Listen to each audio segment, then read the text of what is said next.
Gustavo Asperué, y queremos agradecerle mucho al profesor por este módulo y por su tiempo tan generosamente donado, y por compartir todo lo que sabe. El módulo que seguimos es el hombre, la economía y el Estado, y hoy vamos a ver la intervención del Estado, lo que se ve y lo que no se ve. Gustavo, hay mucha expectativa, y antes de empezar la clase queríamos volver a agradecer mucho a todos los donantes que nos apoyan con este y todos nuestros programas, y también a las instituciones que nos acompañan en la diplomatura, que son la Fundación Atlas, la Fundación Bases y Libertad y Progreso. Dejo a Gustavo. Muchas gracias a todos. Bienvenidos. Bueno, muy buenas tardes. Eh, Gracias nuevamente por esta constancia de presentarse todos los martes a reunirnos un rato y reflexionar un poco sobre estos temas que tanto nos interesan, bueno, en el marco de esta diplomatura, ¿no es cierto?, sobre antropología cristiana y economía de mercado. Y yo elegí para esta última reunión un texto de un autor que a mí me gusta mucho y me parece que es un autor clave para este tema que estamos tratando, economía y ética, un autor del siglo XIX, de mitad del siglo XIX, nació en 1801 y murió en 1850, que es Frédéric Bastiat. La verdad que es un personaje realmente genial. eh, Mayoritariamente se lo conoce como un gran divulgador de la economía y de las ideas de la libertad, eh, pero yo creo que ha sido él mismo un gran teórico, un verdadero economista y un filósofo de la economía. Eh, Escribió muchas cosas muy interesantes, tiene un estilo, si pudieron leer ese librito que se llama Lo que se ve y lo que no se ve, que es un poco centralmente en el que me voy a concentrar en esta reunión. Por ahí pudieron notar su estilo, por momentos irónico, ciertamente muy expresivo, muy en diálogo con la situación y con los personajes de su época, que es Francia entre 1845 y 1850, un periodo, digamos, bastante convulsionado, y tiene la virtud eh, de explicar con una didáctica realmente impecable, con ejemplos. Realmente se nota que ha meditado profundamente las cuestiones fundamentales de la economía y que hace un esfuerzo enorme por hacerse entender y por llegar incluso al gran público con los conceptos fundamentales. Pero tiene la particularidad de combinar el análisis económico, las enseñanzas de la economía con principios fundamentales de la ética, ¿no? Así que él permanentemente está recurriendo al análisis económico para mostrar que una determinada política, una determinada institución, una determinada manera de organizar los asuntos sociales funciona bien o no funciona bien. Hoy por ahí se dice es eficiente o no es eficiente, pero al mismo tiempo tratando de mostrar si se está respetando la justicia, los derechos de las personas, y sobre todo una institución que es central para el orden social y para el progreso de la civilización y para el bienestar para todos, como es la propiedad privada bien entendida. Y muchas veces las violaciones a la propiedad privada no son solamente una injusticia, como dice Bastiat, ¿no? Un robo, eh, un acto de expoliación, sino que son precisamente esas violaciones, muchas veces institucionales, perpetradas por medio de la ley, por medio de acciones gubernamentales, lo que terminan generando consecuencias no deseadas.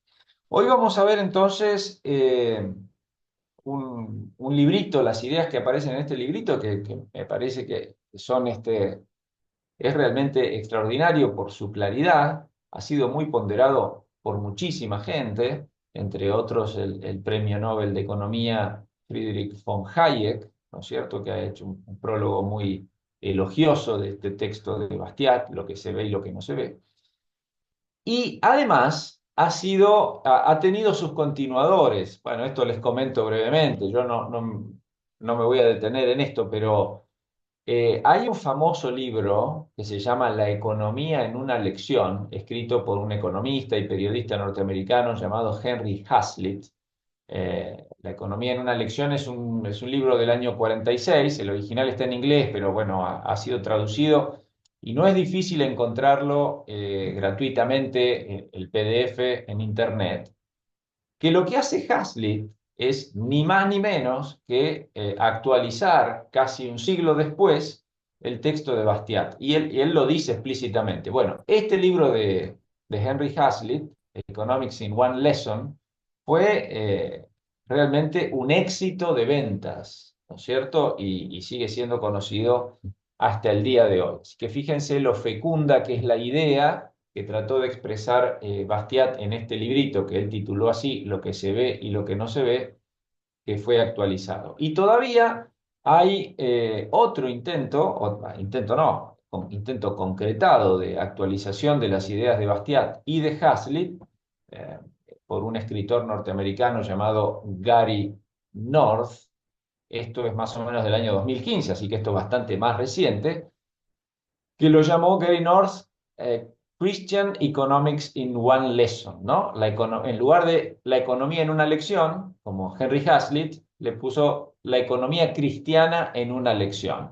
Y un poco la idea de North es actualizar la obra de Hazlitt y también la de Bastiat, pero, dice North, lo que hizo Hazlitt, a diferencia de Bastiat, es olvidarse de la parte ética. Dice, su libro es brillante, muestra el análisis económico, cómo todas las políticas intervencionistas, aun cuando se hagan con la buena intención de conseguir empleo, desarrollo y bienestar para todos, terminan produciendo lo contrario, y de esto vamos a hablar.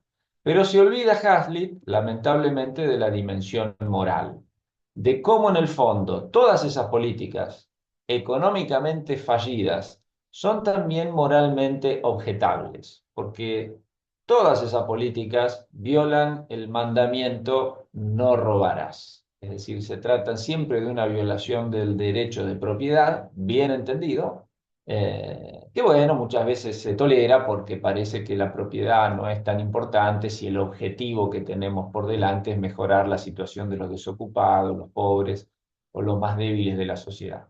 Entonces, Gary North se preocupa por mostrar que, bueno, que esto no es así, que de alguna manera no respetar el principio de no robar no solamente está éticamente mal, sino que es económicamente desastroso.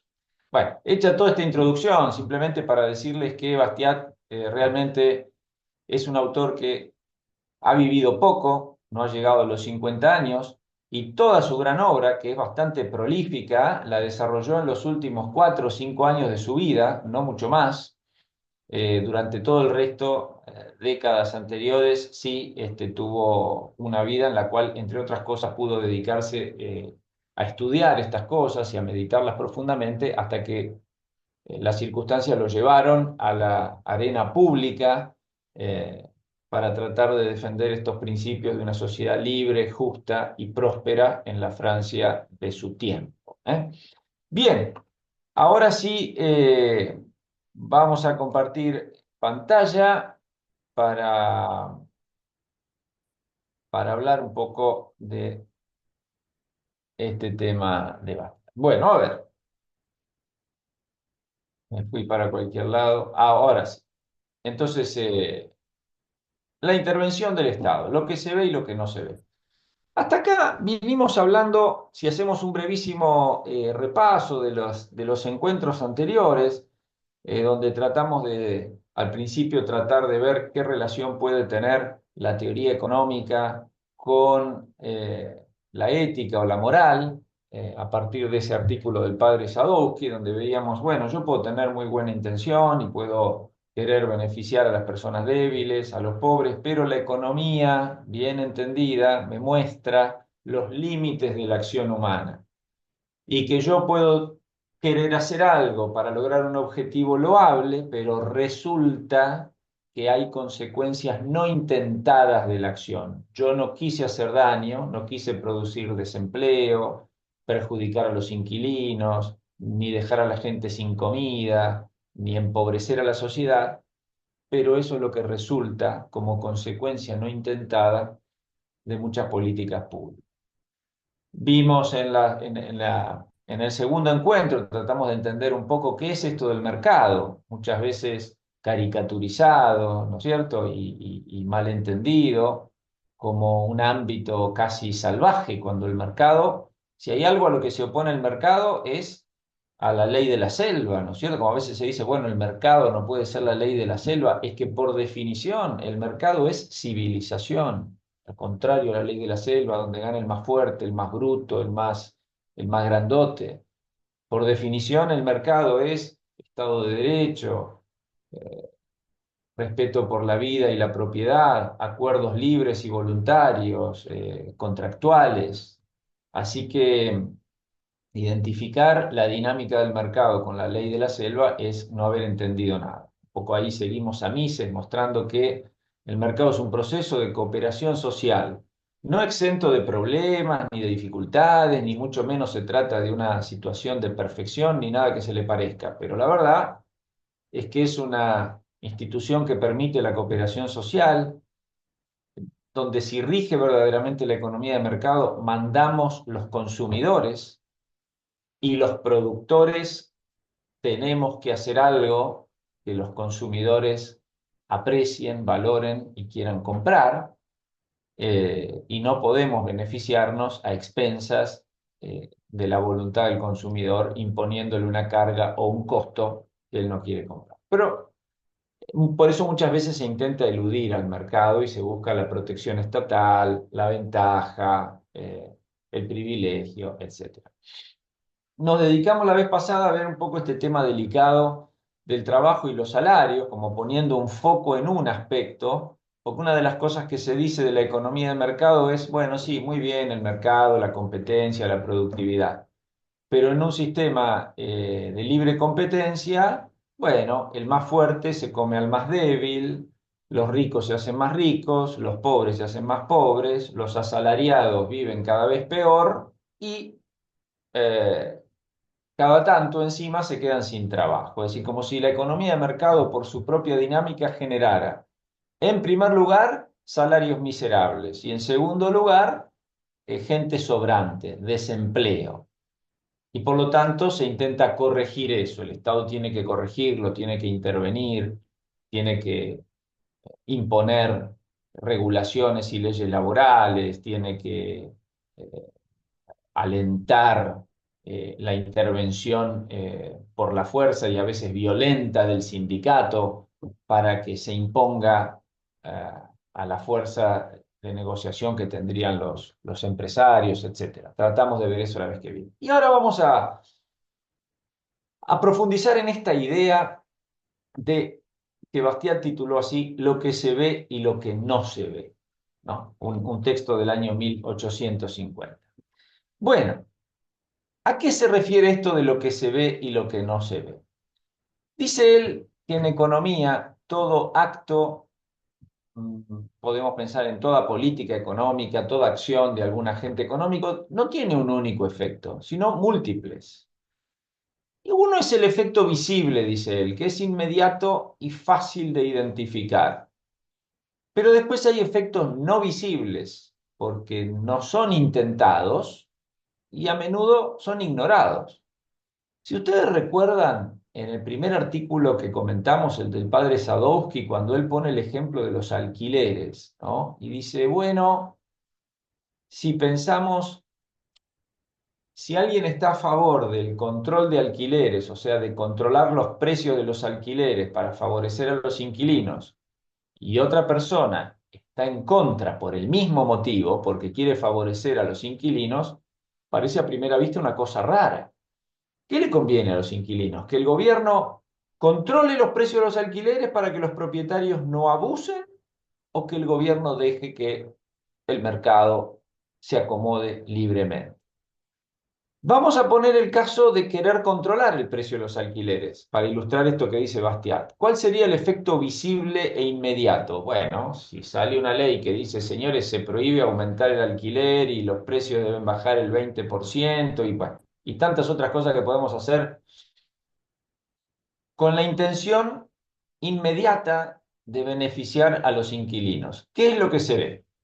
Que los alquileres no aumentaron o incluso bajaron. ¿Qué más se ve? Todo lo que pusimos en la ley. Por ejemplo, se prohíben los desalojos, ¿no? Se prohíbe desalojar al inquilino que no paga. Todas esas cosas se ven, son el resultado inmediato de la ley.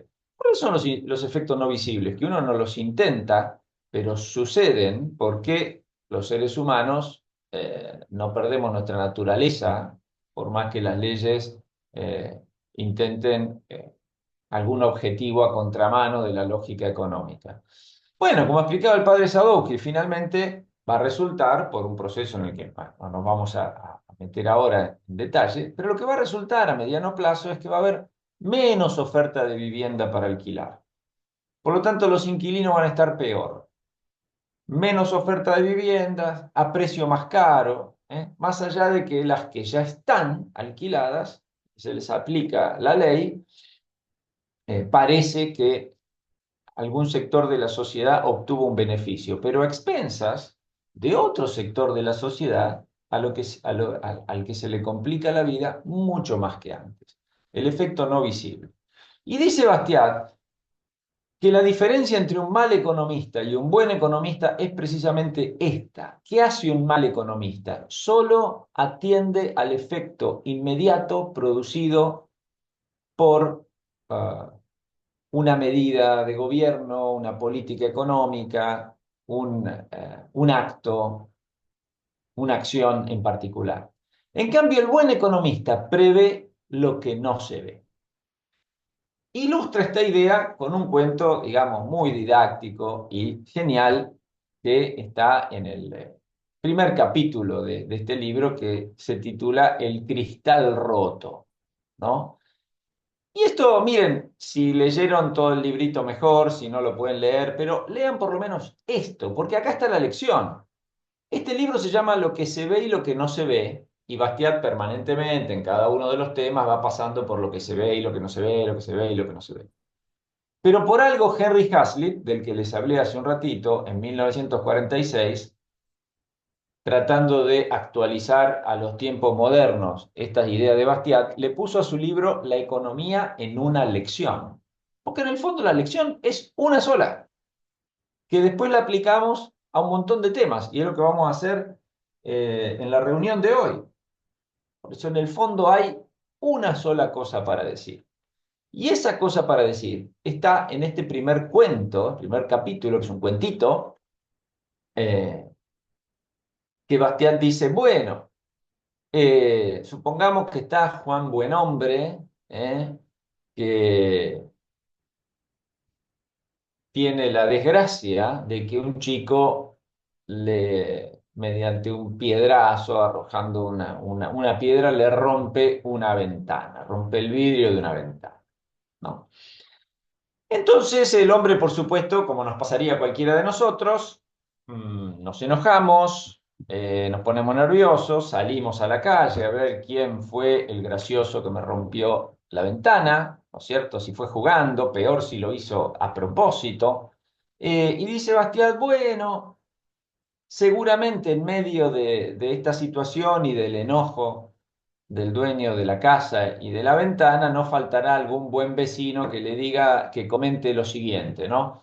Bueno, a ver, está bien, pero después de todo, estas desgracias tienen su costado positivo. ¿Cuál es el costado positivo? Y presten atención porque esta es la lección, ¿no?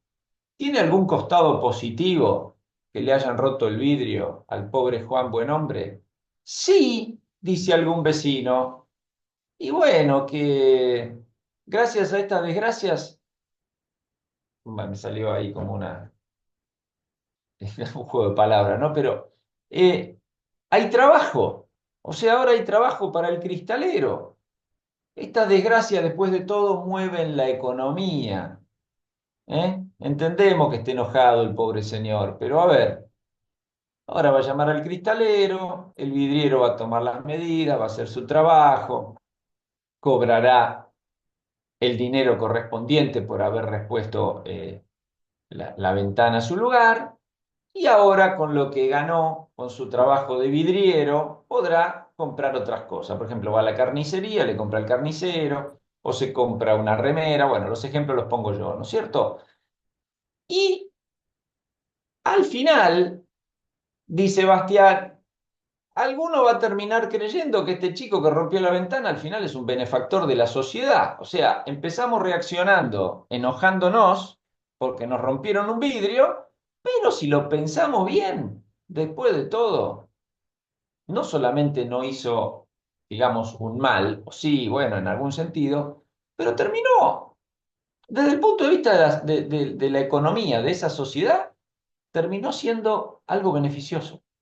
Dio trabajo, hizo circular la economía y no solamente trabajo al vidriero, porque ahora el vidriero, como dije antes, le compra al carnicero y el carnicero como pudo vender carne, entonces le compra un libro a su hijo para que vaya a la escuela y el librero que vendió un libro resulta que entonces lo que sea, lo que ustedes se imaginan. Toda esa serie de transacciones que benefician a tanta gente gracias a un muchacho que eh, piedrazo mediante, rompió una ventana. Termina también uno del el capítulo, ¿no? Expresando esta idea eh, de qué sería de la industria del vidrio si nunca se rompieran cristales, ¿no? La verdad que parece que la economía y el desarrollo económico necesitan que rompamos cosas, por ejemplo, ventanas, para estimular la industria. Este ejemplo, que dicho así parece absurdo, quizá a alguien no, lo que Bastiat con gran genialidad nos va a tratar de mostrar es que la misma lógica absurda está detrás de un montón de medidas que muchas veces nosotros apoyamos o mucha gente apoya con la buena intención de ayudar al desarrollo de la economía, ayudar a los pobres, ayudar a los débiles, ayudar al progreso social, etc. ¿Cómo analiza Bastiat para refutar que detrás de esto hay mala economía?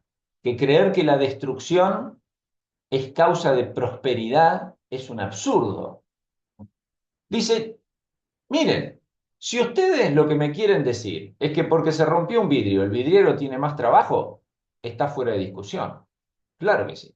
Se rompió un vidrio, el vidriero tiene más trabajo. Sí, punto. Pero la cosa no termina ahí. No puede terminar ahí.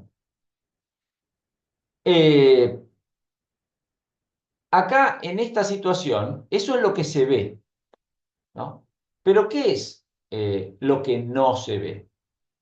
Lo que no se ve, acá está puesto en la diapositiva, en la línea número 2, dice el dueño ya no puede gastar en otra cosa.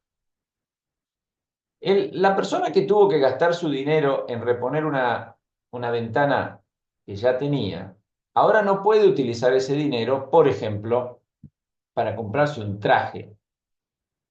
Entonces, desde el punto de vista del dueño de la ventana, obviamente él está peor, ¿no? Porque tuvo que asignar dinero para reponer algo que ya tenía y ya no puede incrementar su bienestar comprándose un traje porque tuvo que gastar el dinero en un vidrio. Y es cierto que el cristalero tiene más trabajo, pero ¿qué es lo que nos dice Bastiat? Y esto es lo que no se ve, que el sastre tiene menos trabajo. El sastre es esa tercera persona que no se ve y que el buen economista tiene en cuenta. ¿Qué es lo que logramos destruyendo cosas a propósito? No generar trabajo, sino direccionar el trabajo en un sentido, aumentarlo artificialmente y perjudicarlo en otro. ¿Eh? Entonces, lo que pasa es que la tercera persona eh, no está clara quién es. Acá ponemos el ejemplo de un sastre que vende un traje porque estamos suponiendo que el señor, si no hubiera tenido que gastarse la plata en un vidrio, se hubiera comprado un traje. Pero da lo mismo con cualquier otra cosa. Que hubiera comprado en lugar de un traje un libro o hubiera hecho un viaje o hubiera sacado, eh, digamos, una entrada para ir al teatro o lo que fuera. Lo que se vio forzado a demandar de más en materia de vidrio, de cristal, de ventana, se vio forzado a demandar de menos en cualquier otra industria alternativa que él hubiera decidido utilizar. Porque está muy claro que desde el punto de vista de, como lo llama Bastiat, el Juan Buen Hombre este, a él no se le hubiera ocurrido alegremente romperse su propio vidrio, ¿no? Sino que hubiera preferido que el vidrio siga sano y con el dinero de que disponía hacer alguna otra cosa que incrementaría su bienestar, como ir al teatro, comprarse un libro, un traje o algún alimento adicional o lo que fuera. La sociedad en su conjunto, porque él dice, che, la sociedad gana con la destrucción y el vidriero tiene más trabajo, el carnicero también, etcétera. Bueno, todos los que vienen después del vidriero dan igual que si Juan hubiera gastado el dinero en el vidriero o en el sastre, porque el sastre también, con el dinero adicional que le ingresa, puede comprarle al carnicero y toda la cadena esa, ¿no? Pero ¿se puede decir que hay un beneficio neto para la sociedad porque el vidriero tiene más trabajo? Y Bastiat termina diciendo, bueno, mire, no, no hay más trabajo, hay más trabajo para el vidriero y menos para el sastre. Pero dice, y parece casi como es una cosa obvia, pero es increíble el tipo de falacias que contaminan la ciencia económica. Como es obvio que el pobre Juan Buenhombre forma parte de la sociedad y él tiene un cristal menos cuando se lo rompen, la sociedad pierde un valor con la destrucción. ¿Qué valor pierde la sociedad? Y el valor de un vidrio. Parece increíble que haya que explicar esto, pero es así. Ustedes por ahí dirán, bueno, no escuché mucha gente diciendo vamos a romper cosas para reactivar la economía. Más o menos. Ustedes pueden encontrar por ahí algún economista diciendo que si bien la guerra es una desgracia, las guerras contribuyen a las reactivaciones económicas.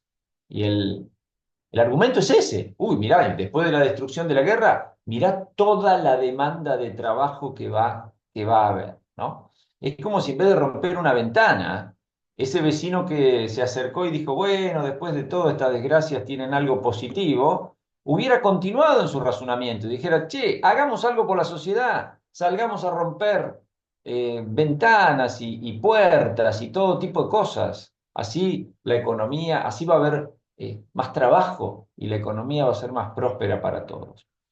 La conclusión es que nunca la creación de riqueza se puede basar en destruir, ¿eh? Porque destruir lo único que puede hacer es direccionar el esfuerzo productivo humano en una dirección que no hubiera tomado, pero que ahora se ve forzado a tomar porque probablemente para Juan Buenhombre tener una ventana sana que lo proteja, digamos, de la lluvia y del frío es prioritario con respecto al traje o alguna otra cosa. Entonces, bueno, sí, más trabajo para el vidriero, menos trabajo para el saco. Entonces, bueno, ahí entendemos esto de que el buen economista es el que es capaz de prever todos los efectos y darse cuenta que desde ese punto de vista es absurdo pensar eh, que la destrucción pueda ser una causa de reactivación y desarrollo económico. Este es el cuentito inicial que encierra la lección fundamental. Y todo el resto del libro es aplicación de esta idea a casos particulares. Por ejemplo, eh, a ver, ¿por qué no avanza esto? Eh, por ejemplo, esto, ¿no? Despedir soldados. El libro habla del despido de soldados, que podría ser el despido de empleados públicos en general, ¿no? Eh, Bueno, si se despiden soldados, porque el ejército es muy grande y no es necesario, o empleados públicos porque hay muchos y no es necesario, bueno, obviamente se ahorra dinero, ¿no? Entonces un gobierno dice, necesito gastar menos, así que como estoy pagando muchos sueldos, por ejemplo, de soldados o de funcionarios públicos o de lo que sea, los voy a despedir. ¿Cuál es la objeción común? Dice. Bueno, que es un disparate, porque usted despide gente que trabaja en el Estado y como esa gente ya no va a tener un ingreso, no va a tener el sueldo estatal que tenía, disminuye el consumo. Cada empleado público despedido compra menos en el almacén, compra menos en la verdulería, compra menos servicios de peluquería, compra menos entradas para el cine o el teatro. Así que disminuye el empleo en esa sociedad. O sea, usted quiere obtener un beneficio, ahorrarse pagar algunos sueldos de funcionarios públicos y termina perjudicando al conjunto de la economía. ¿Qué dice Bastián? Bueno, lo que ya sabemos. Sí, esto es lo que se ve. Estamos suponiendo una situación donde yo despido empleados públicos y listo, ya no tienen ese ingreso.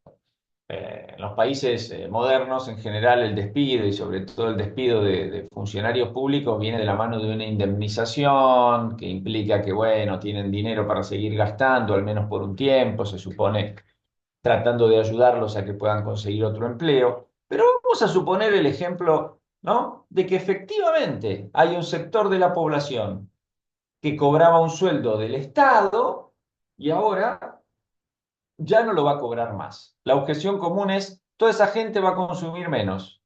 Y como se consume menos, se produce menos y va a haber menos empleo en general. O sea, eso va a perjudicar a los negocios, a las pequeñas empresas, a los empleados de esos negocios y de esas pequeñas empresas. Así que usted se quiso ahorrar unos pesitos del Estado y termina perjudicando a toda la economía. Eso es quedarse en lo que se ve. Che, si este tipo ya no tiene un ingreso, bueno, pero qué es lo que no se ve? Varias cosas no se ven. Primero, que los sueldos públicos se pagan con impuestos.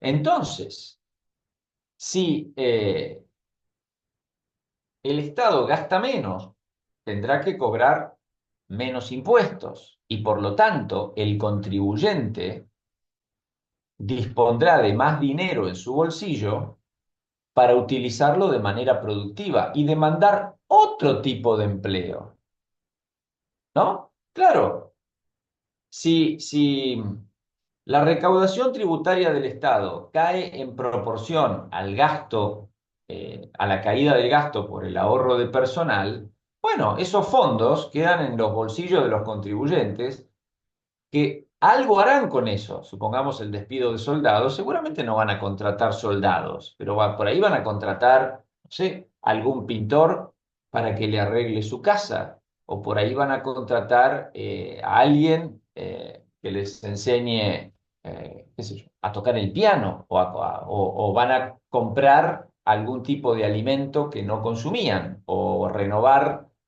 algún aspecto de su indumentaria o lo que sea.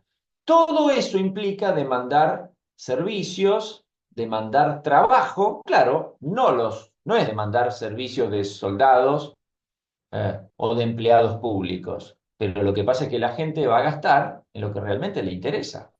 ¿Para qué quiero yo pagar un funcionario público si realmente no cumple una función? No tengo ningún interés.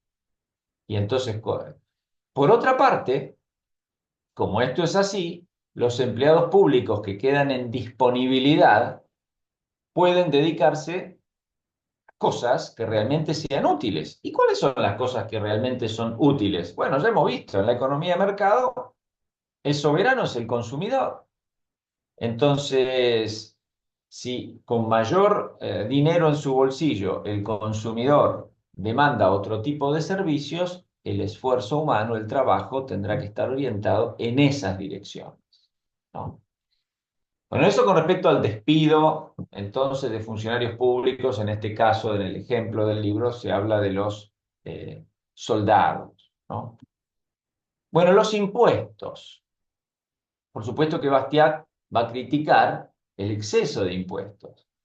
Eh, y, y cuando la gente critica los impuestos, porque a nadie le gusta pagar impuestos, quisiéramos que nos bajen los impuestos, ¿cuál es la objeción? Que, bueno, usted está en contra de los impuestos, pero ¿sabe qué pasa? Gracias a que el Estado cobra impuestos, funciona la economía. Los funcionarios públicos, que son los que viven de los impuestos, generan gran actividad económica. Por ejemplo, imaginemos una ciudad, una gran ciudad capital, una metrópoli, normalmente tiene sectores céntricos donde hay oficinas públicas y los lugares de la administración central, donde trabaja mucha gente, ¿no? Bueno, en esos lugares, en los comercios que hay en esa zona, por ejemplo, bares, restaurantes y otro tipo de comercio, trabajan gracias a que hay muchos empleados públicos que, por ejemplo, salen al mediodía a comer, ¿no? Y eso pueden aplicarlo a cualquier otra actividad o consumo. Sí, entonces el argumento es, te das cuenta como los impuestos, vos te quejas de los impuestos, pero gracias a los impuestos no es que viven los empleados públicos, no seamos tan cortos de miras, diría la objeción. Gracias a los impuestos viven los bares y los restaurantes y todas las cosas que en definitiva consumen los funcionarios públicos, ¿no? Si quitamos los impuestos o bajamos los impuestos, todo eso se vería perjudicado. Bueno, ¿qué es lo que dice Bastián? Que lo que no se ve es que el que pierde capacidad y poder de consumir es el contribuyente. Porque si no, con esta objeción es, mira, gracias a los impuestos, ¿verdad? El Estado gasta, los funcionarios gastan, y con eso la economía funciona. Y usted dice, sí, lo que gasta el Estado no lo gastamos nosotros. Otra vez lo mismo. Lo que gasta uno de más, lo gasta otro de menos. No se crea mágicamente ninguna riqueza en ningún caso. Pero además, Bastiat no es que está en contra de los impuestos.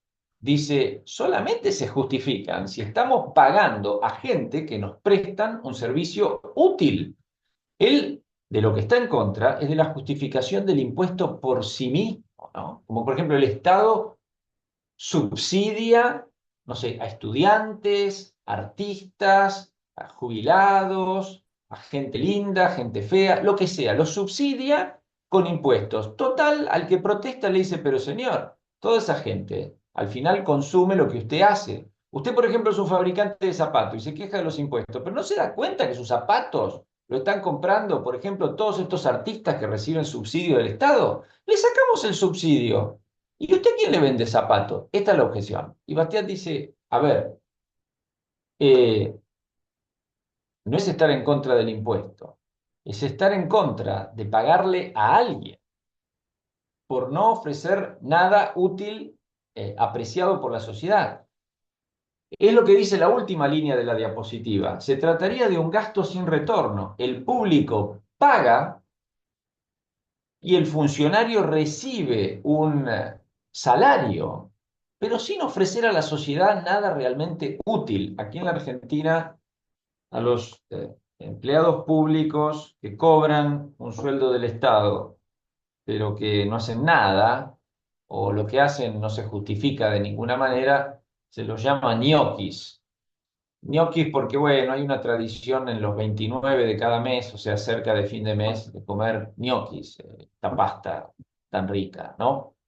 Y entonces antes, cuando para ir a cobrar el sueldo había que presentarse, porque se le pagaba a uno presencialmente, decían que, bueno, estas personas aparecen los 29 para cobrar nada más, durante todo el mes no hacen nada. Entonces los ñoquis, y lo que diría Bastiat es que precisamente los ñoquis implican una pérdida neta para el contribuyente. Estamos pagando por nada, o sea, nos estamos empobreciendo realmente. Cuando compramos algo no nos empobrecemos, porque damos dinero a cambio de algo que valoramos más que el dinero que entregamos. Pero cuando damos dinero, por ejemplo, en impuestos, y lo que recibimos a cambio no son los servicios adecuados, sino que lo que recibimos a cambio es nada, porque hay un señor cobrando literalmente a cambio de nada o a cambio de hacer una tarea que a nadie le importa, hay una pérdida neta para toda la sociedad. Por eso los impuestos solo se justifican en la medida en que están dirigidos a sostener los pocos e imprescindibles servicios que el gobierno tiene que brindar. Acá lo mismo, y todo es la aplicación de lo mismo, el teatro y las bellas artes. ¿Qué es esto? El subsidio al teatro y las bellas artes. Y eso está muy bien, dice mucha gente. Pero escúcheme, ¿cómo no vamos a pedir y a defender que el gobierno fomente y subsidie el teatro, las artes, hoy diríamos el cine y tantas otras cosas? Fomentan la cultura, nos dan prestigio, por ejemplo, el cine nacional, que sea conocido a nivel mundial, y para eso el Estado tiene que apoyar, ¿no? Es el argumento. ¿Cuál es la objeción de Bastiat? Lo que no se ve, mejor dicho, lo que se ve, ¿no? Es que esto no es gratis. Nosotros cuando decimos no, que el Estado subsidie al teatro, a las bellas artes, etcétera, tenemos que tener en cuenta que eso se financia con dinero de todos los contribuyentes. Y que por lo tanto, lo que no se ve es que el consumo privado se desplaza para otro lado. Se fuerza a los contribuyentes a pagar por servicios que no prefieren, obras de arte, películas u obras de teatro, y se los priva de pagar bien esos servicios que preferirían, pero que ya no pueden elegir, bueno, porque tienen menos dinero en su bolsillo. Por supuesto que no se rechazan las artes y se apreciamos la cultura y todas las manifestaciones de la civilización y del espíritu humano, pero el financiamiento obligatorio, defendido como algo eh, que promueve de alguna manera el desarrollo, es lo que se critica, ¿no? No podemos eh, quedarnos simplemente con lo que se ve. Lo que no se ve es que la gente que no destinaría parte de su ingreso a financiar teatro y bellas artes es más pobre porque se la obliga a destinar parte de su esfuerzo y de sus ingresos a sostener una actividad que no ha elegido sostener, al menos no en esa medida. Y en una economía de mercado, ¿cómo se sostiene el teatro, las bellas artes, etcétera? Bueno, con el público, porque si todos nosotros estamos preocupados por la cultura, es que nos interesa, si nos interesa, es que estamos dispuestos a hacer un esfuerzo para sostenerla, que es lo que hace cualquiera que compra una entrada de cine, o una entrada para el teatro, o compra un cuadro, o compra un libro, o va a un concierto, todas esas cosas, ¿no? Eh, ahora, fomentar el arte por el arte mismo, eh, a costa de empobrecer relativamente a buena parte de la población, es algo injustificable, ¿no? Y esto no solamente es mala economía, ¿no? Porque no tiene en cuenta lo que no se ve, sino como diría Bastiat y también Gary North, es una injusticia. Porque es violar la propiedad, es quitar por la fuerza recursos, dinero de los ciudadanos para obligarlos a sostener una actividad, un servicio, una producción que no quieren sostener, porque tienen otras preferencias u otras urgencias. Las obras públicas. ¿Quién no ha escuchado de nosotros la defensa de las obras públicas con este argumento? Claro que el Estado tiene que realizar obra pública, o sea, caminos, puentes, represas, todo ese tipo. ¿Por qué? Y para dar trabajo. Es importantísimo dar trabajo. Y una de las cosas que da más trabajo, se nos dice por ahí, es la construcción y la obra pública. ¿Qué dice Bastián? Lo de siempre. El Estado decide construir kilómetros de caminos. Va a incrementar la demanda de el rubro de la construcción, sin duda. Va a haber más empleo en ese rubro, es lo que se ve. Pero como los fondos salen de impuestos, al menos para simplificar el análisis, podrían salir de otro lado y los efectos son también negativos, podrían salir de deuda o podrían salir de emisión monetaria, o sea, de inflación. Entonces vamos a suponer que salen de impuestos. Es lo que no se ve. No es que se crea más empleo por la obra pública, se redistribuye el empleo. Hay más empleados en la construcción, pero hay menos empleados en muchos otros lugares, porque la gente tiene menos dinero para demandar esas cosas, como por ejemplo, qué sé yo, libros, o helados, o medicamentos, o indumentaria, o bicicletas. ¿Mm? Entonces, lo que se ve es que la obra pública da empleo, sí, un tipo de empleo. Y lo que no se ve es que como eso se financia por impuestos, con impuestos, hay menos demanda de empleo de todas las otras industrias. Y no sabemos exactamente, porque no lo dejamos hacer, cómo se manifestarían las preferencias de los consumidores. En vez de tantos caminos, por ahí demandaríamos más carne, o más verduras, o más libros, o más clases de piano. Y por lo tanto no hay más trabajo. Pero claro, si yo simplemente quiero mirar lo que quiero mirar, digo, mire, hice obra pública y contratamos 1.000 personas. ¿Qué le parece? Una maravilla. Creamos 1.000 puestos de trabajo. Nadie se pone a calcular cuántos puestos de trabajo se destruyeron o fueron o cuya creación fue impedida o dificultada, porque un funcionario público decidió que los recursos se destinaran ahí. ¿Está Bastiat en contra de las obras públicas? No, como dice al final, si son útiles habrá que hacerlas, pero no me justifique la obra pública porque da empleo. Justificame que vas a hacer un camino porque hace falta el camino. Justificame que vas a construir un puente porque es necesario un puente. Y entonces se cobran los impuestos y se paga el puente. Pero no justifiquemos la construcción de un puente porque da trabajo. Eso es mala economía. Eso es quedarse en lo que se ve. Y eso es como el cristal roto. Porque, por ejemplo, vamos a entender, a ponerlo como en un extremo. Construimos un puente inútil.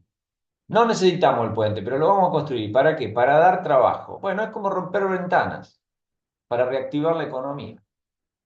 Es lo mismo. Igual de absurdo, ¿no? Destinar esfuerzos de la gente a pagar por algo que no necesitamos, con el argumento de que le doy trabajo a los que construyen el puente. Entonces rompemos la ventana a propósito para darle trabajo al cristalero. ¿Y quién piensa en el sastre o en el zapatero o en el librero que tienen menos trabajo? Porque el dinero que se gastó inútilmente en algo que no hacía falta, ahora no se puede gastar, no se puede comprar, seguir el curso de acción alternativo. Entonces, si hace falta una obra pública, se considera el caso, se analiza y se paga. Hacer obra pública porque da empleo es mala economía. Y también, como diría Gary North, es una injusticia. Es quitarle a la gente el dinero por la fuerza, es violar su propiedad para decidir que alguien va a ganar dinero, por ejemplo, una empresa constructora, por hacer algo que a la sociedad no le interesa. Entonces, si a mí me sacan el dinero y el que me roba me da a cambio algo que no me interesa, no deja de ser menos violento, menos injusto y menos robo, porque me dio algo. Pero así, pero justamente eso es la ley de la selva. En el mercado, la lógica es el intercambio voluntario. Si alguien quiere mi dinero, me tiene que ofrecer algo que a mí me interesa. Y entonces hacemos una, un intercambio voluntario. Y si no nos ponemos de acuerdo, son las reglas del juego. ¿Qué va a ser? Mirá, no, eh, esto que me estás ofreciendo no me interesa, tengo otras prioridades. Así nos conducimos en la civilización. Eso es la economía de mercado. Lo otro que es por la fuerza, sacarle la plata con impuestos y decidir despilfarrarla en cosas inútiles con el argumento de dar empleo, o acomodar amigos en el Estado, eso es injusticia y violencia, ¿no? No el mercado. ¿Qué más tenemos acá? Bueno, los intermediarios. Yo, además, no sé si vamos a seguir con todos hasta el final, ya no, nos faltan muchos, pero de todas maneras la idea es siempre la misma. Pero sí quiero notar, hacerles notar lo siguiente. Esto está escrito hace 175 años más o menos. Yo no sé si ustedes se dan cuenta de la actualidad de estas cosas. Lean ese librito más allá de estas diapositivas, así que ponen algunos puntos para que yo pueda comentar. Y se dan cuenta que discutimos hoy lo mismo que hace 175 años, ¿no? ¿Quién no escuchó hablar mal de los intermediarios? Negocio de intermediarios. Sí, claro, al productor le pagan centavos. El consumidor en la ciudad paga carísima las peras o las manzanas o la leche. ¿Quién se enriquece? Los intermediarios, que son unos parásitos que no hacen nada, están ahí en el medio, le pagan monedas al productor y le venden carísimo al consumidor. En el fondo, un intermediario es un comerciante.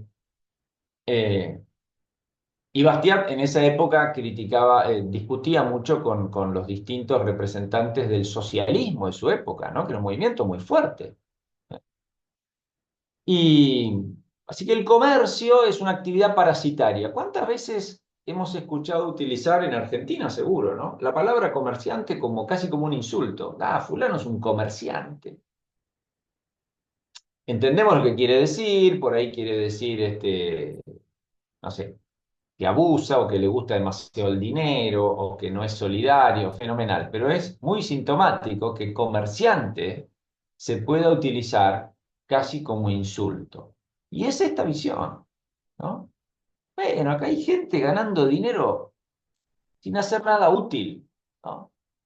Ahora, más allá de que debería sonarnos un poquitito raro que nosotros mismos voluntariamente recurrimos a los comerciantes para comprar cosas y después decimos que no nos prestan ningún servicio, ¿no? Más allá de que eso nos debería resultar un poquito raro.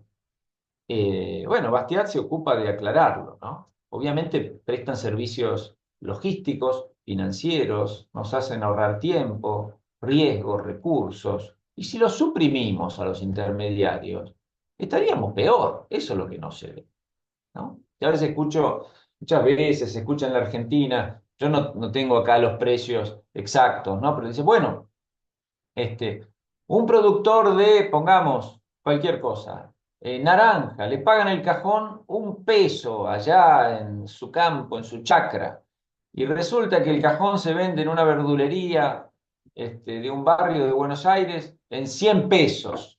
¿Te das cuenta? ¿Quién se queda con esa diferencia? Ahí en los intermediarios, los comerciantes, ¿no? Entonces uno dice, pero a ver, primero, ¿por qué el vecino de la ciudad paga 100 pesos el cajón? Si lo puede comprar a uno. La respuesta es obvia, ¿no? ¿Quién va a hacer ese viaje hasta allá? O sea que ya el que me lo trajo me prestó un servicio, para empezar. Bueno, pero tan caro tenía que cobrar el servicio, el que me trae las manzanas hasta, o las naranjas hasta la ciudad. Bueno, mire, ese productor que vende el cajón a 1 peso, ¿qué le parece si lo trae él a la ciudad? Y en vez de venderlo a 1 peso, lo vende acá se vende a 100. ¿Qué le parece? Usted, por ejemplo, viene a 100, no va a ser tan abusador como los intermediarios. Venga y véndalo a 50. Imagínese qué negoción, pero no sucede eso, porque se ve que no es tan fácil. Entonces, en el mercado, claro que hay actividades que dinámicamente van siendo más rentables que otras, pero como vimos en el encuentro número 2, es muy importante que dejemos que eso funcione para que los precios de mercado cumplan su función de ver qué es lo que más se necesita, que nosotros podamos saber si se necesitan más productores de naranjas o se necesitan más comerciantes o se necesitan más financistas o se necesitan más productores de manzana o más carpinteros. Si alguien está ganando mucho, será una señal para que otros quieran dedicarse a esa actividad. ¿Eh? Supongamos que el negocio de traer naranjas del campo a la ciudad fuera altísimamente rentable. Bueno, alguien puede decidir dedicarse a eso, decir, che, mira, este paga 1 peso y vende a 100. Yo voy a dedicarme a este negocio, pero ¿sabés cómo lo voy a hacer? Muy fácil. Voy al campo y ¿sabés cuánto le voy a ofrecer al productor? 2 pesos. Le voy a ofrecer el doble. Si total, 2 pesos le ofrezco, vendo a 100, para mí es un negocio enorme. Y ahí empieza a funcionar la competencia. Si eso no pasa, hay que preguntarse por qué no pasa. Quizá porque no es tan negocio, no es un negocio tan interesante como pensamos, o muy probablemente en países como los nuestros, como el mío, por ejemplo, porque hay regulaciones, trabas, privilegios que impiden el funcionamiento fluido del mercado libre y que impiden o dificultan mucho la libertad de entrada en una línea de negocios, ¿no? Así que es obvio que en una economía extendida, con división del trabajo, el comercio es una actividad fundamental. Entender el comercio, ¿no? Como una actividad parasitaria, ¿eh? Porque el comerciante no es ni el que produce la naranja, ni el que hace el jugo, ni el que hace el envase, ni el que hace la botella. Es un tipo que agarró la botellita de jugo de naranja que ya está hecha, la pagó 10 y resulta que la vende a 15. ¿Qué servicio? ¿Qué servicio presta? Ninguno. No, obviamente es un error. No entender que el comercio es una actividad central que, como se dice, agrega valor. Por eso lo pagamos, porque nos conviene pagarlo, ¿no? Bien, ¿qué más hay? Bueno, el proteccionismo. Esto también tiene una lamentable... ¿A qué se refiere la restricción? El proteccionismo. Bueno, esto en estos días incluso hemos escuchado que un país como Estados Unidos, que más allá de todas sus limitaciones y demás, es visto o era visto como una cierta referencia de los valores del capitalismo y de la economía de mercado y del libre comercio. Y ahora nos enteramos que hace un tiempo que hay toda una polémica en el mundo por los famosos aranceles, que está imponiendo el gobierno norteamericano, un poco en represalia, porque dice que lo mismo le hacen los otros gobiernos a la entrada de productos norteamericanos, y entonces después dice, bueno, lo voy a subir al 30%, al 40%, a los productos chinos le voy a poner el 100% de arancel. Bien. ¿Por qué se ponen aranceles a los productos importados? Que en eso consiste la restricción o el proteccionismo. ¿Cuál es el argumento fundamental que siempre hemos escuchado? Bueno, para proteger a la industria local. Por ejemplo, queremos proteger a la industria textil, porque en Argentina se fabrican remeras y pantalones. Entonces, ¿qué hacemos? Bueno, impedimos que entren productos, remeras y pantalones importados. O si van a entrar, le ponemos un arancel alto, qué sé yo, del 50% o del 100%. Entonces, claro, lo encarecemos artificialmente y el consumidor local lo compra menos. Y así se ve obligado a comprarle al productor local. El argumento por el cual se ponen estos aranceles es para defender la industria nacional. Así tenemos trabajo, ¿no? Porque si compramos todo importado, nos vamos a quedar sin trabajo. Compramos las remeras importadas, los pantalones importados y la gente que los produce acá se queda sin trabajo.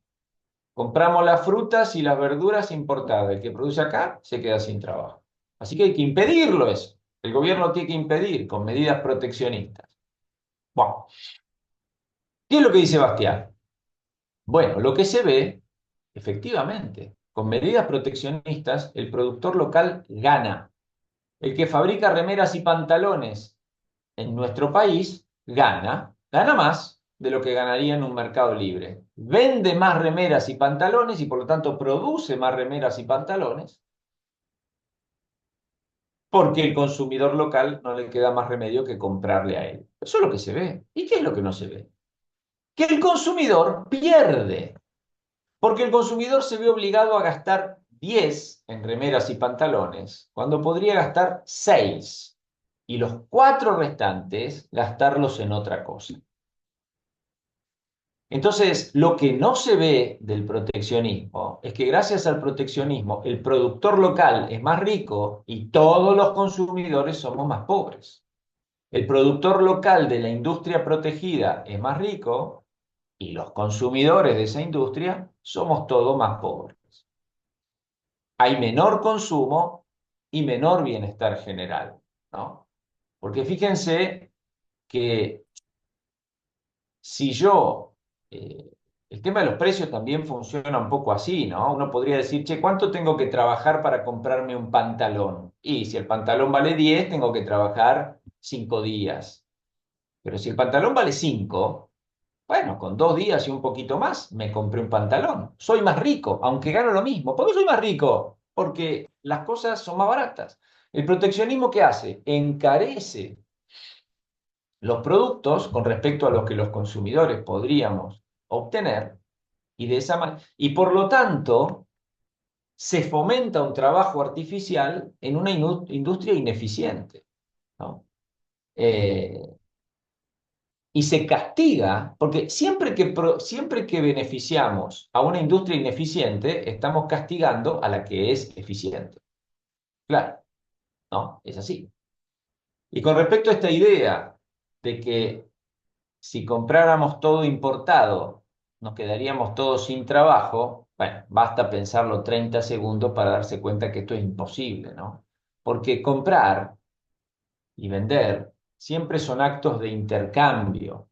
Si no producimos nada, no podemos comprar nada. O sea que esa idea de que, por ejemplo, en la Argentina nos vamos a quedar sin producir nada porque vamos a comprar todo afuera es tan absurda, porque eso implicaría, si no producimos nada, no podemos comprar nada, ni afuera ni adentro. La única manera de que ingresen productos a la Argentina y que nosotros no producimos nada, es que esos productos ingresen regalados. Es decir, se estarían regalando cosas, pero no tiene eso el más mínimo sentido, ¿no?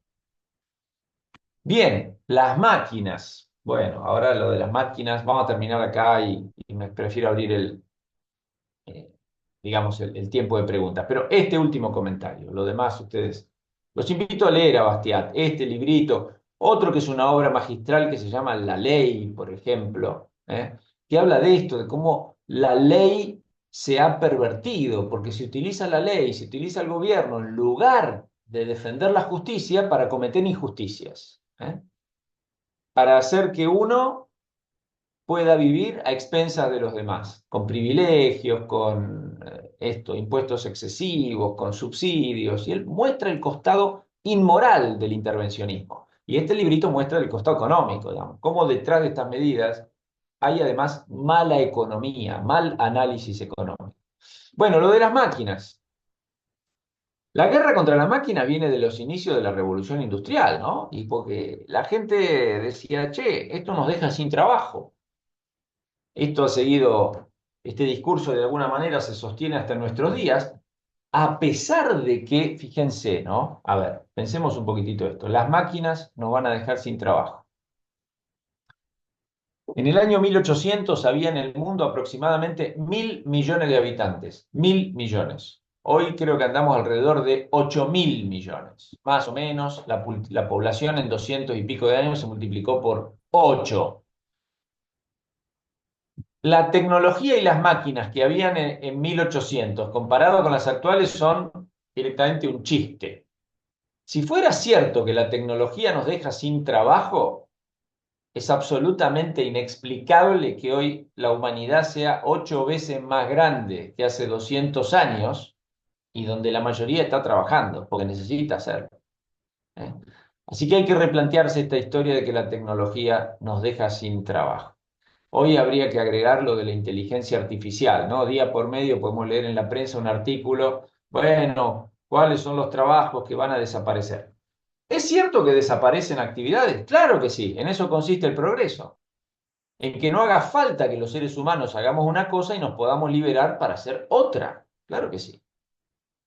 Lo que se ve, dice, es que las máquinas destruyen empleo. Es como si dijéramos, bueno, ahora como hay telepeajes en las autopistas, es decir, aparatitos que leen nuestras patentes o algo por el estilo cuando pasamos por las cabinas de peaje, se destruyó el empleo de los empleados de peaje, ¿no? Esas personas que nos teníamos que detener, y bueno, todavía hay, acá en Argentina hay muchos todavía eso que nos deteníamos, le pagábamos con unos billetes, nos daban el vuelto y seguíamos andando en nuestro auto. Ahora hay una tecnología y esa persona no hace más falta, se destruyó el empleo.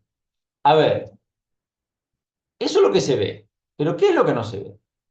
Bueno, lo que no se ve es que ahora primero que es la tecnología y las máquinas lo que aumenta la productividad del trabajo humano. Es decir, la misma cantidad de seres humanos somos capaces de producir mayor cantidad de bienes y servicios porque contamos con tecnología.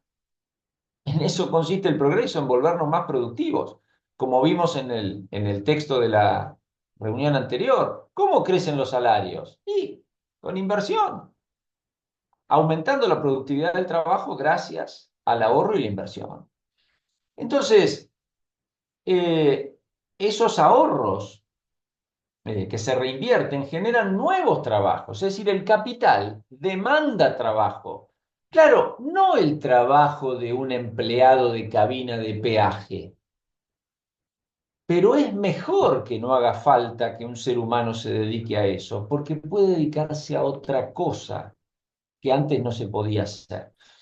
Voy a terminar con esta imagen para que quede claro cómo la tecnología nos libera de muchas tareas y nos permite dedicarnos a otras para nuestro propio progreso y bienestar.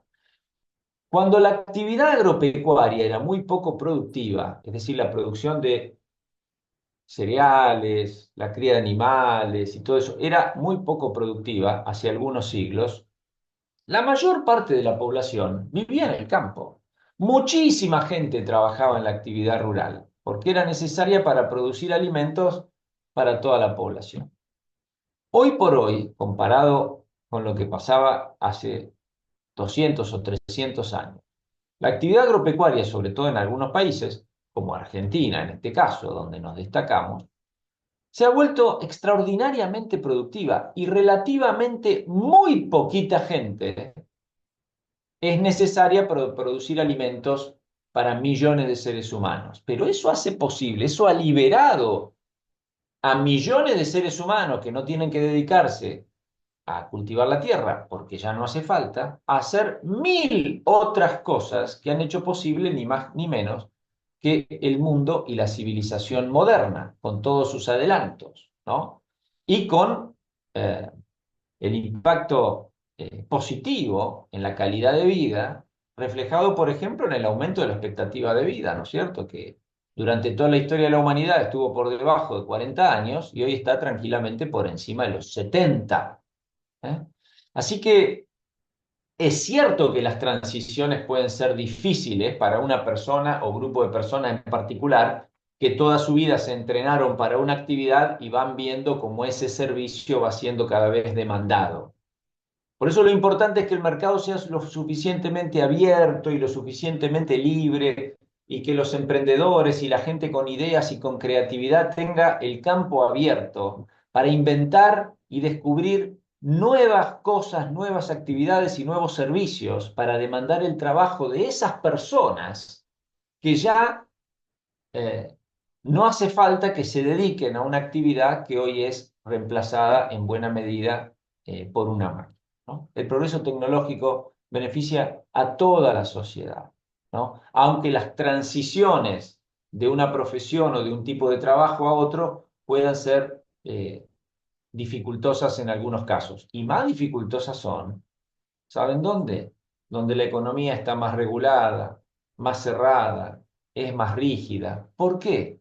Porque ahí hay menos ahorro, hay menos emprendimiento, el ingenio humano se ve trabado y agredido por todas partes, entonces donde la cosa es medio estática y medio estancada, el pobre que pierde un trabajo no sabe qué hacer. Ya hemos visto cómo el intervencionismo genera también desempleo, y este puede ser el caso. ¿Eh? Bueno, podríamos decir algunas cosas más, pero prefiero que queden los últimos minutos y sobre todo de esta última clase para escuchar algunas preguntas de parte de ustedes, ¿no? Y volver a agradecerles por la atención. Muchísimas gracias, Gustavo, por la exposición espectacular. Bueno, tenemos unos 20 minutos, capaz podemos hacer 25 por ser la última Sí, sí. clase. Les recuerdo a los que quieran hacer preguntas que pueden anotar su nombre en el chat si quieren hacer la pregunta en vivo, o escribir la pregunta directamente y yo se la leo al profesor Gustavo. Les pido por favor que recuerden no levantar la mano porque no, si no, no lo puedo seguir. Em, Te voy a leer la primera pregunta que sucedió hace algún tiempo, a las 7 de la tarde en el chat, pero fue la primera pregunta que apareció de Jorge Lemus, que dice, ¿la guerra es entonces una pérdida de valor, aunque la reconstrucción implique un mayor crecimiento económico, pleno empleo y como resultado mayor riqueza que la que se tenía previamente? Claro, la guerra obviamente que es una pérdida de valor.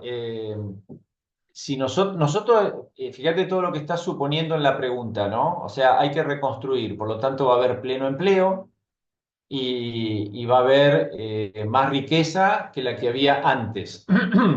La pregunta que nos tenemos que hacer, digamos, lo que no se ve es, antes de la guerra y antes de destruir una ciudad entera, por ejemplo, que ya que no hacía falta reconstruirla porque ya la teníamos. No teníamos nada que hacer para seguir progresando. El ingenio y el esfuerzo humano para seguir produciendo riqueza por encima de la ciudad que ya tenemos, no hubiera hecho posible mayor progreso todavía. ¿Cómo va a ser un factor de progreso? Esto es como decir, que estoy en el sexto escalón de una escalera y que, bueno, mejor si me caigo, porque entonces tengo que subir de nuevo hasta el sexto escalón. Pero si ya estaba en el sexto y subo 6, estoy en el 12. Ahora, yo entiendo la pregunta y entiendo a veces de dónde salen estas ideas, ¿no? Porque a veces hasta economistas han pensado, ¿no? Bueno, que si viniera un extraterrestre y destruye todo, se reactiva la economía. Claro, ¿de dónde vienen a veces estas ideas o estas preguntas? De considerar que a veces la economía está en recesión, que por ahí hay alto desempleo, que por ahí estamos en una etapa de la economía donde hay más quiebras de las habituales y que mucho no se sabe qué hacer y de repente, boom, se rompió todo, vino la guerra y ahora todos sabemos qué hacer porque ¿qué hay que hacer? Y reconstruir lo que se destruyó.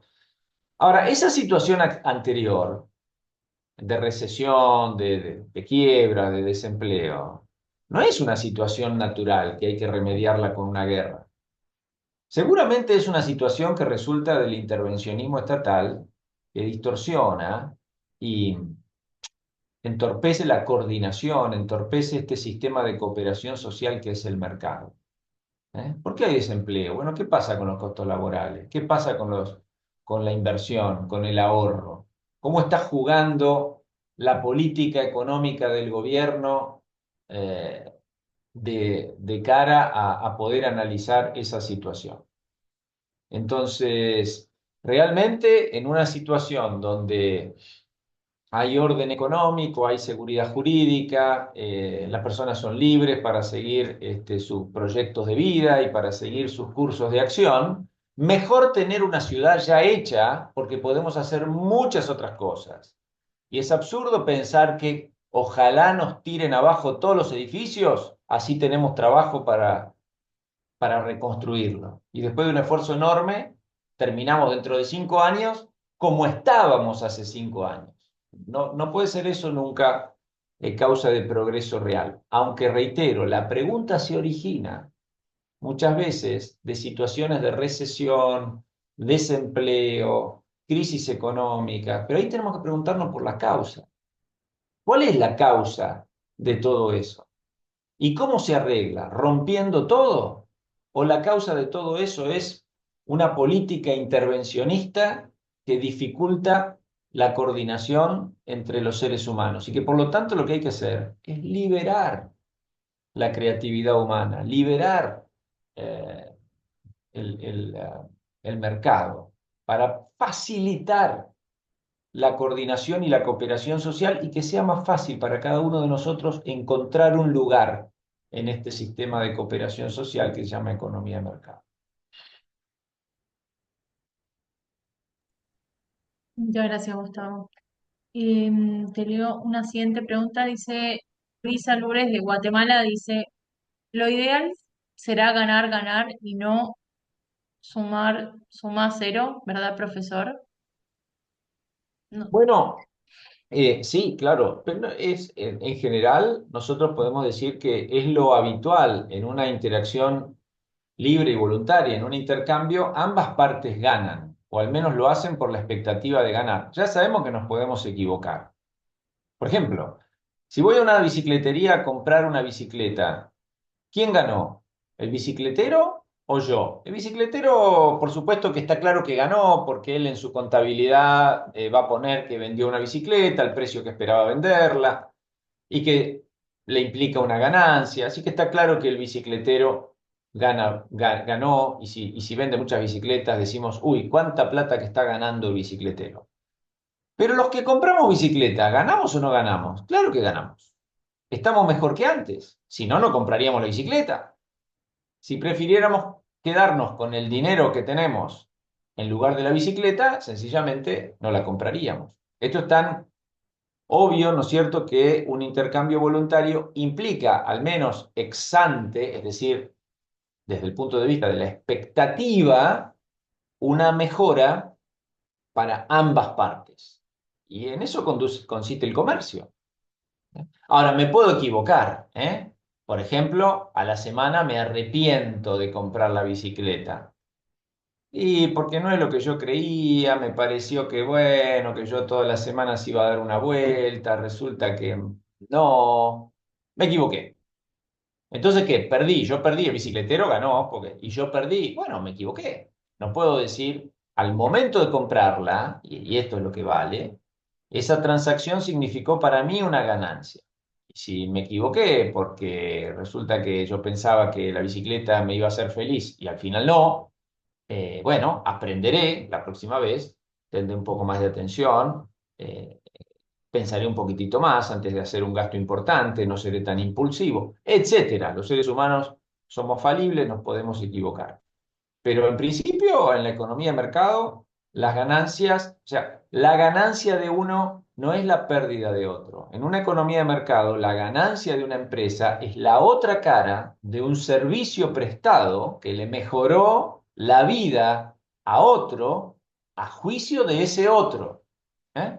A juicio de ese otro. Es decir, la ganancia del heladero, para no poner cosas así más importantes, y como ejemplo a propósito muy triviales, la ganancia del heladero es la otra cara de haber prestado un servicio que le mejoró la vida al consumidor de helados a juicio del consumidor de helados. ¿Eh? Está contento con su helado de crema y chocolate. Si después viene el médico y le dice, oiga, usted es diabético, le dije que no coma tanto helado, es otro problema, ¿no? Pero lo que es cierto es que el consumidor decidió comprar el helado, bueno, para darse un gusto y desde ese punto de vista ganaron los dos. ¿Eh? Pero ven cómo esto de ganar los dos es compatible con que me equivoqué o con que estoy haciendo algo que por ahí no es lo mejor para mi salud. Bueno, pero también es compatible con no me equivoqué y estoy haciendo algo que es compatible con mi salud, qué sé yo. Pero decimos, bueno, le compro un libro al librero y ese libro lo leí y me cambió la vida. Bueno, también puede pasar eso, por supuesto. Muchas gracias, Gustavo. Carolina Bonilla Ramírez, si quieres habilitar tu micrófono. Buenas tardes, gracias. Pues excelente, profe, por todo su conocimiento y lo que nos ha aportado. Yo había puesto aquí la pregunta, pero ya la busco, ya la había redactado nuevamente. Pero básicamente es con respecto a los puntos que su merced menciona en la industria, en el mercado, para los que son emprendedores, cuáles son como los puntos claves o a tener en cuenta para que los negocios sean exitosos. Lo que alcance a escuchar es que cuando el mercado está muy restrictivo por la política del gobierno y demás restrictivo y no hay flexibilidad, pues los negocios no crecen o no es tan fácil entrar. Entonces, pues me gustaría que si es posible, pues nos pudieras compartir ese punto. Sí, Carolina, a ver si entiendo, es un poco eso, ¿no?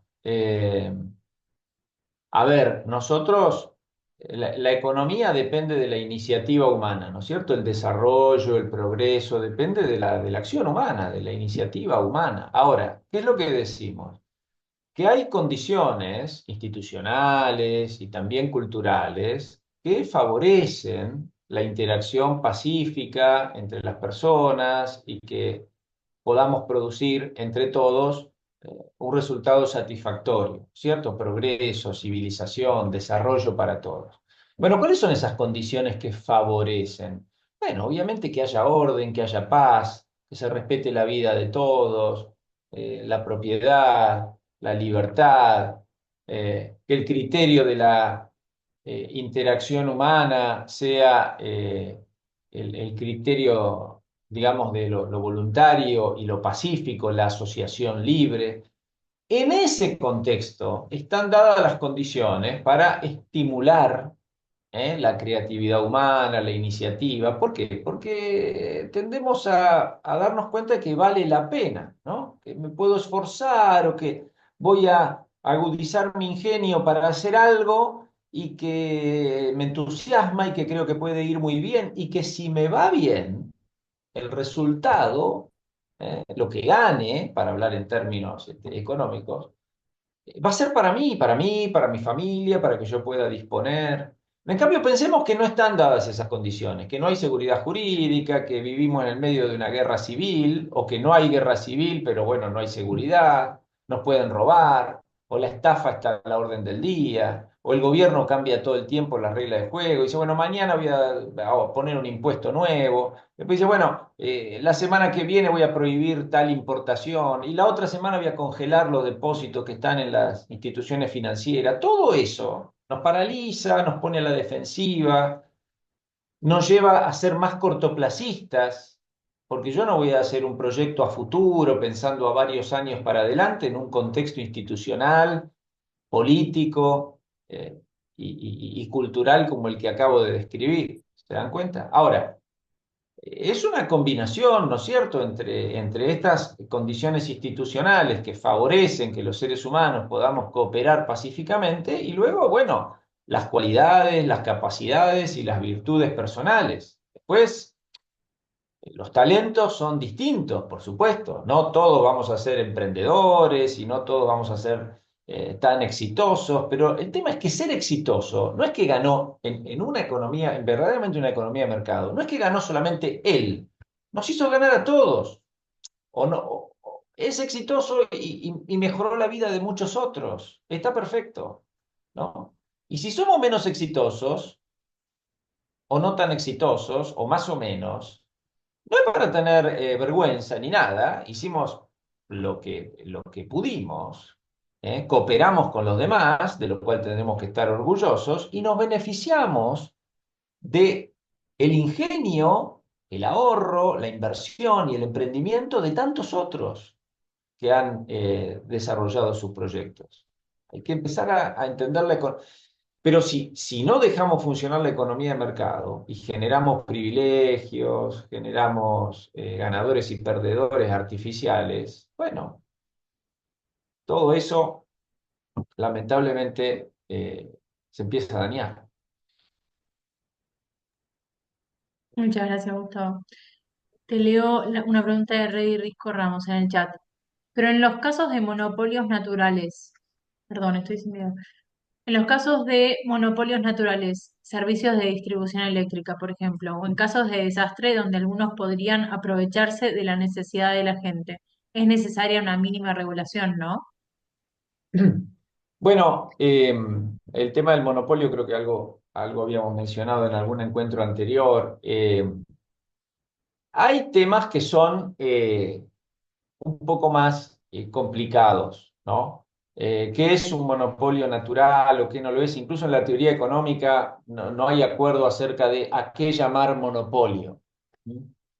Mises, por ejemplo, creía que podía haber ciertos casos de monopolio y precios de monopolio que implicaban perjuicio para el consumidor. Después vino Rothbard y explicó que eso no estaba del todo bien y parece que Mises le dio la razón. Es decir, con tal de que haya libertad de entrada en un mercado, podemos pensar que no se producen esos llamados precios de monopolio. Ahora, después hay servicios que parecen más difíciles de imaginar su producción o su abastecimiento si no es de una manera un tanto centralizada, ¿no? Nosotros pensamos en el, no sé, el servicio eléctrico o el servicio de agua potable. Pero claro, uno podría pensar en un país entero o podría pensar en unidades más chicas. Por ejemplo, en un barrio cerrado donde viven, supongamos, 300 familias, también hay algún servicio centralizado. Supongamos que en ese barrio se potabiliza el agua. Y bueno, eso se hace centralizadamente, lo administra, ¿no? La administración del barrio, por ahí se le paga a alguien que hace el mantenimiento.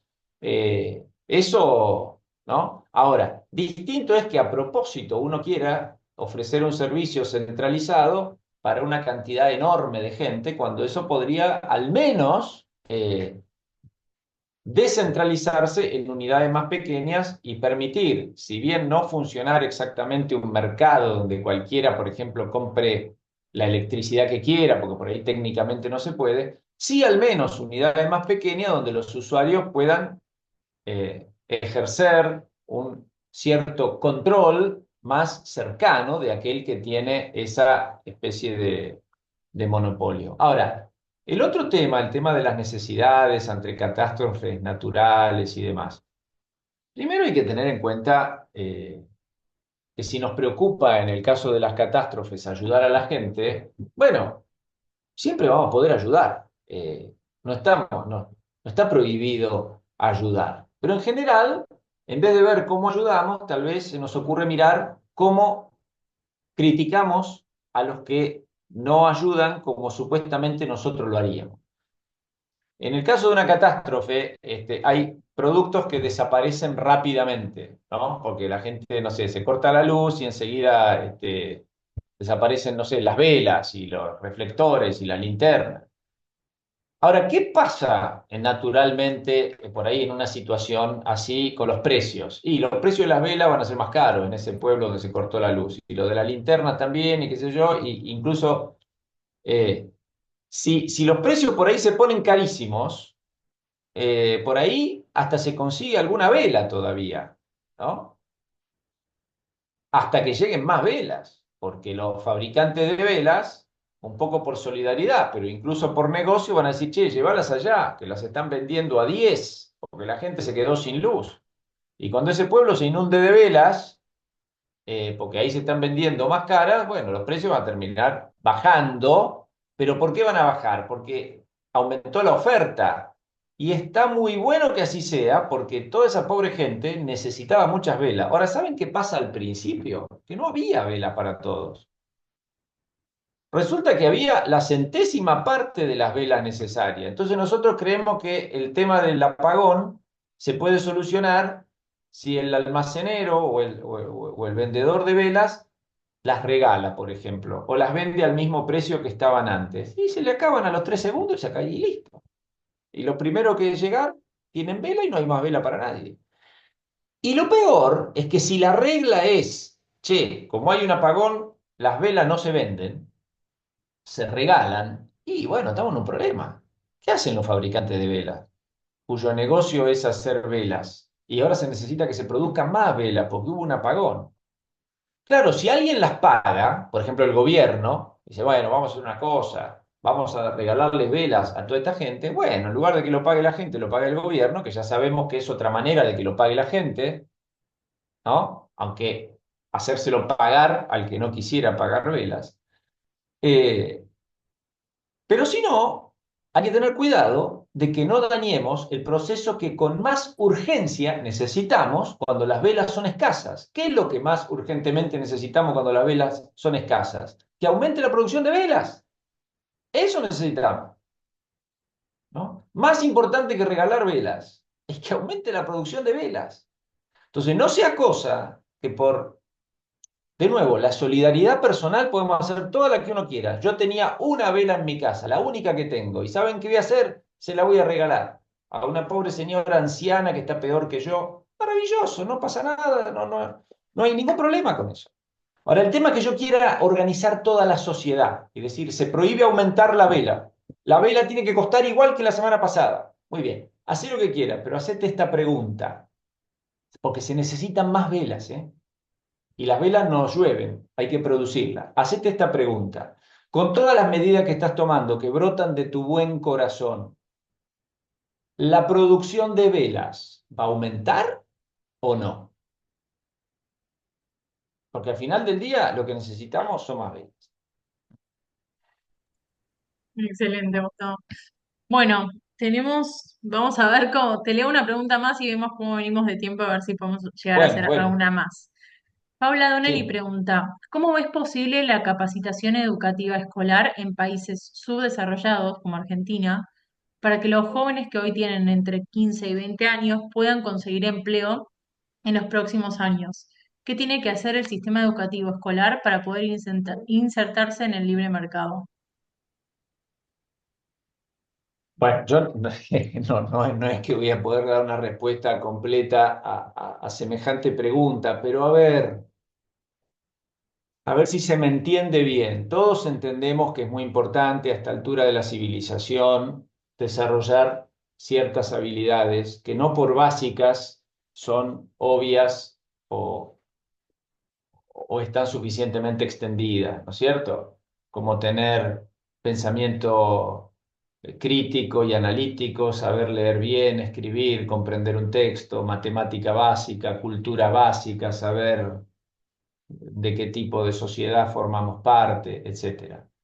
Esa educación muy básica que uno creería que bastarían unos pocos años de la infancia y la adolescencia de un chico para adquirirla, bueno, por algún motivo está fallando. Ahora, yo digo, por ejemplo en Argentina, ¿no?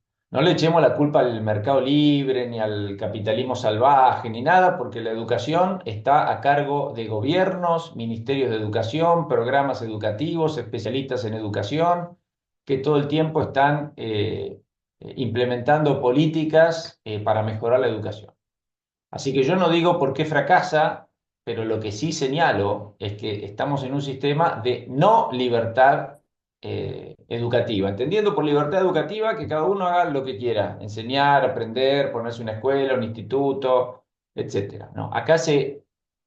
Hay un sistema donde hay que adquirir títulos, ¿no? El título primario para ir a la secundaria, el título secundario para ir a la universidad, pero el título por ahí no representa lo que debería representar. Así que esa formación básica, por cuestiones de posibilidad de hacer algo útil en la sociedad y por cuestiones además de una formación humana básica, ¿no? La educación no puede reducir, la educación en sentido humano no puede reducirse a saber trabajar o ser útil para, qué sé yo, pintar o curar gente o lo que sea. La educación es algo bastante más amplio. Ahora, dicho todo esto, que me parece fundamental, eh, yo creo que dicho todo esto, que espero que se haya entendido, más importante para que la gente pueda tener un lugar, mm, descubrir, encontrar un lugar en el que sumarse a este sistema extendido de cooperación social que es la economía de mercado, es crear las condiciones, de orden jurídico y político que estimulen el ahorro, la inversión y el emprendimiento. Cuanto más ahorro, inversión y emprendimiento, mejor van a estar. No solamente los geniales emprendedores o los millonarios o el tipo que tuvo una idea genial y en 5 años se hizo famoso, sino cualquier persona ordinaria que va a ver que alguna capacidad suya de trabajar, aún la capacidad de trabajo manual, va a ser demandada en mejores condiciones de retribución y de ingreso. O sea que llega un momento en que la respuesta no está para la mayor parte de la gente en la educación, ¿no? Además, pensemos que la mayoría de la gente que hoy tiene problemas de empleo, de ingreso y demás, qué sé yo, tiene más de 18 años o más de 20, ya pasó por su etapa de educación. Y la pregunta es, ¿y esa gente podría estar mejor? ¿Podría? Por supuesto que sí.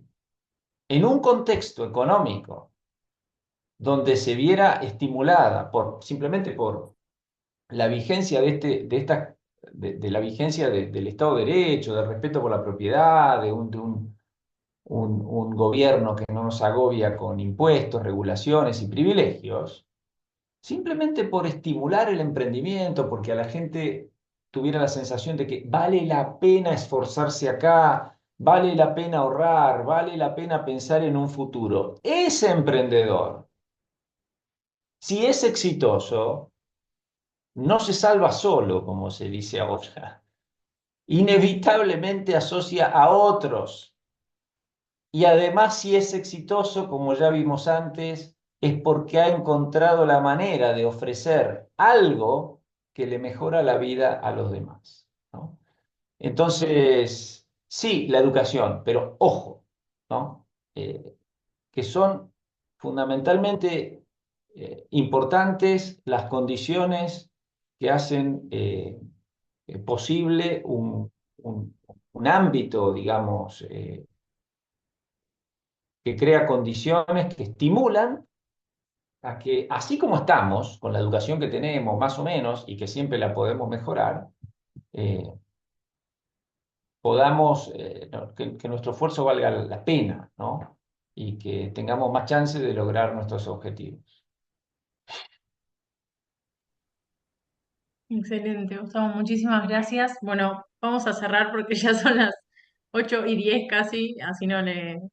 no le sacamos más tiempo. No sé si querés decir algo más para No, bueno, cerrar. miren, yo primero vuelvo, reitero mi agradecimiento, pero si les puedo transmitir una idea es que mucho más importante que lo que yo pude haber dicho y comentado en estos encuentros es para mí haber compartido con ustedes estos autores que compartí. Podríamos haber incluido muchos más, ¿eh? Pero bueno, les iba a decir, lean a Mises, La acción humana, es una cosa un poquito larga, pero si lo pueden hacer, vale mucho la pena. Pero lean a Bastiat, ¿no? Que tiene esta virtud para todos nosotros, que por ahí o para todos los que no se dedican a estas cosas y que no tienen, eh, y que es más breve, ¿no? Este librito, La ley, además tiene muchos artículos sueltos. Es un autor que tiene la virtud de hacernos aprender muchísimo por cada renglón que leemos, ¿eh? Así que si todos estos encuentros sirvieron para que alguno descubra, por ejemplo, a un genio como fue Bastiat y pueda seguir formándose con sus escritos, bueno, habrá valido la pena. Así que eh, reitero mis agradecimientos y bueno, lamento que seguramente habrá, bueno, muchas preguntas o muchas cosas, pero no, no se pueden agotar tampoco estos temas en estos encuentros. Ojalá sea, esto sí, y con esto termino, ojalá sea no solamente mis clases, sino en general la diplomatura, un puntapié inicial para muchos de ustedes, haya despertado la inquietud de seguirse formando en estos temas, ¿eh? Yo puedo hablar a veces con mucho énfasis, con mucha seguridad, pero ¿saben qué? Si el tema no está claro, no está claro. Y sean Mm. sinceros con ustedes mismos. Lo que no les quedó claro, lo que no tienen claro, no lo tienen claro. Puedo estar yo equivocado. Así que la formación Y el esfuerzo por entender estas cuestiones no termina nunca, ¿no? Y tampoco nuestro compromiso por una sociedad más justa, por una sociedad más libre, donde el desarrollo para todos se acerque cada día más a ser una realidad, ¿eh? Bueno, buenas noches, Increíble, ¿eh? Gustavo, Gracias. muchas gracias. Bueno, en línea con eso, les cuento que hay un curso sobre Bastiat del profesor Gustavo Asperue disponible en YouTube para cuando terminen la DIP Online, lo que quieran profundizar, pero está abierto para el público y bueno, muchísimos cursos más para seguir profundizando y entendiendo como decía Gustavo. Y bueno, agradecerte, Gustavo, por estas 4 increíbles clases. Quedaron preguntas y comentarios que ya te haremos llegar de cosas, Bueno, comentarios muy positivos y agradecerles a todos por acompañarnos en esta última clase del módulo 2. Nos vemos el martes que viene ya dando inicio al módulo 3 con el profesor Mario Siller. Y simplemente desearles una muy buenas noches y agradecerles a todos, en especial al profesor Gustavo Asperoer. Muchas gracias. bueno, Buenas noches. Gracias por gracias. todos. Buenas Buenísimas noches. clases, Buenos Asperberg, días. muy, muy buenas. Bueno, Bueno, muchas Muchas gracias. gracias. Buenas noches.